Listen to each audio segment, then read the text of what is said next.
and lack life jackets. Traffickers often abandon boats in the middle of the sea. Some are rescued by European border agency Frontex and the Italian Coast Guard, but with limited vessels and personnel, charities do a lot of the work.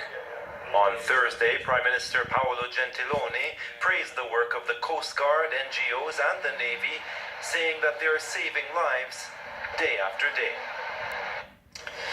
The Palestinian political group Hammas has elected its former Gaza Premier Ismail Haniyeh as its new leader. He replaces Khalid Mashal, who has been living in exile in Qatar. The move comes just days after Hammas altered its founding charter, softening its stance on Israel. Julia Kim reports. A changing of the guard for Hammas. The appointment of Ismail Haniyeh as the group's new leader was announced this Saturday after a vote by council members. This is confirmation that Hammas is renewable and democratic and believes in the devolution of power. We hope the upcoming phase with Ismail Haniyeh will see an opening to the region. It comes just a few days after the Palestinian Islamist group changed its founding charter, dropping its long-standing demand for the destruction of Israel and accepting a Palestinian state within the pre-1967 borders. Haniyeh's election has been seen as Hamas's latest attempt to end its isolation and heal divisions with rivals Fatah, led by Western-backed Palestinian President Mahmoud Abbas.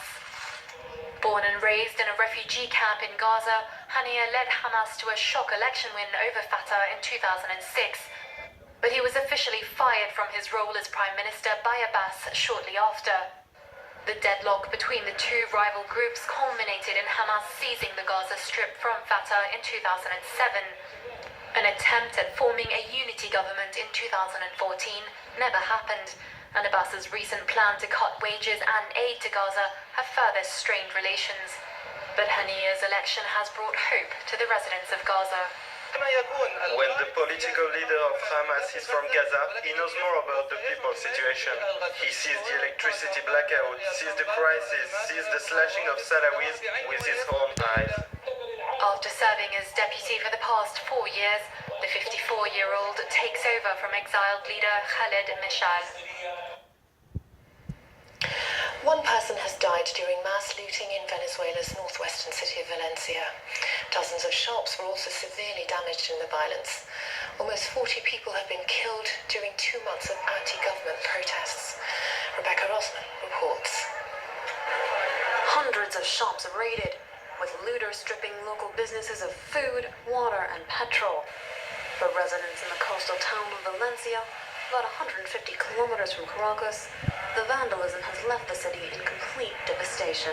This vandalism has ruined everything. They burned and destroyed everything. It's awful. That it happened here in Valencia. Everything is destroyed. What do we even gain from this? Nothing, because today we are hungry, and tomorrow we'll be even hungrier, because there's nothing left. What can you do? It's a disaster. Many people will go hungry. The violence can be attributed to young opposition protesters, who are calling for the dismissal of President Nicolas Maduro.